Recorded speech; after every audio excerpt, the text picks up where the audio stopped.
আসসালামু আলাইকুম বন্ধুরা। আজকে আমরা আবার একটা নতুন মন্দির পেনিয়ামের কাজ করছি।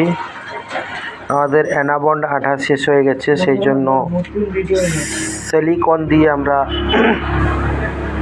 ওই জয়েনের বন্ডিংটা দিচ্ছি। আর এই দেখুন আমাদের কিভাবে খেয়েছে বাবুল পেনিয়াম। এইভাবে খেলে কিছু করার নেই, পুরো সেটআপটাই চেঞ্জ করতে হবে। এবং এই নতুন মালটা সেটিং করা হয়েছে, দেখুন আইটেল পেনিয়াম আছে, নতুন মন্দির পেনিয়ামটা লাগানো হয়েছে। তারপরে ওই পুরানো মালটা পুরো দাঁড়াটা ভেঙে গেছে, দেখুন ওই পুরানো মালটাই যে পড়ে আছে সামনে, ওরও একটা দাঁড়া ভেঙেছে। সেই জন্য পুরো নতুন সেটআপ দিয়ে মালটা রেডি করা হচ্ছে।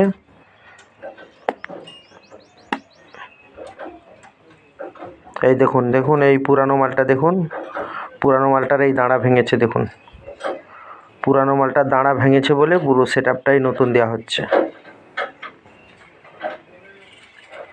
তারপরে এই ভিডিওটা যে বানানো হচ্ছে আপনাদেরকে, যে কিছু না, শুধু দেখানোর জন্য যে এইভাবে প্রবলেম হলে আপনারা চেঞ্জ করতে বাধ্য, মোটামুটি চেঞ্জ করতে হবে। এবং ওই চাকাগুলো যে অ্যাক্সেলগুলো